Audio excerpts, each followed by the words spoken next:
single, I wanted to say to you today, but not solo. Single doesn't mean abandoned. It doesn't mean alone. After my marriage ended, I did not understand rejection. I just felt it. I worked sparingly at my job. I withdrew from courses. I cried daily, and I crawled into the church on Sundays, doing my best just to breathe. And once it was confirmed that he wasn't returning, I packed his belongings and drove them to the Salvation Army in a single day. And in my 30 days of heartbreak, cleanup, and housekeeping,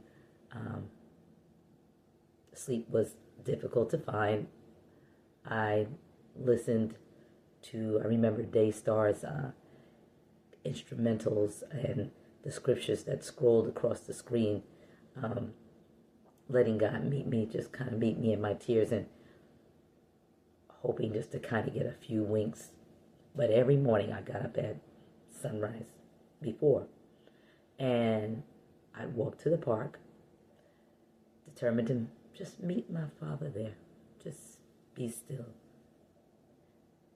Straight into the morning, there was God, and he tended to my aftercare, and so much went on. I pressed for time that I'd love to tell you, but I remember that the Lord, he corrected me as only a loving father can.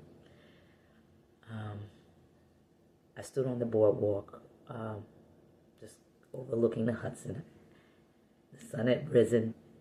I rested my head on the railings with my arms as I was just breathing, and grateful that I could breathe again for the first time in weeks. Healed enough to be honest. And I asked the Lord, what was that? What was that about?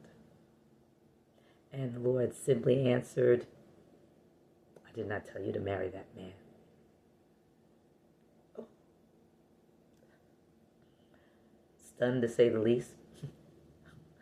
Almost insulted the nerve of me. But in that moment, it felt like the Father took my hand and just walked me home. And like a secure daughter, trusting him completely, I don't even remember the walk home. So, yeah, Queen Sisters, you may be single, but you are never solo. 2 Samuel chapter 7, God's covenant with David, God's covenant with you, with me, God's daughters, and a prayer of David. Verse 18, who am I, O Lord, my God? What is my house that you have brought me this far? Yet it was comparatively insignificant in your sight, my marriage. Lord God, you have also spoken about your servant's house into the distant future. Is this your manner with man, Lord God? What more can David say to you? What more can the daughters say to the Lord? You know your servant, Lord God, because of your word, according to your will, you have done all of this greatness to inform your servant, your daughters. Therefore, you are great, Lord God. There is none like you. There is no God except you, according to everything that we have heard with our ears. And who is like your people, like Israel, like your daughters? A single nation in the land whom God went to redeem, bring back, as a people for himself, as a daughter. Making a name for himself by doing great and awesome things for your land.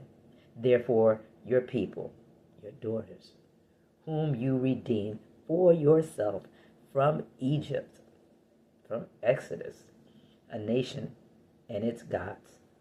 You established your people, Israel, as your own forever. And you, Lord, became their God. Single, but never solo. Be encouraged, be empowered, be well. Love, hugs, and prayers. Don't forget to breathe.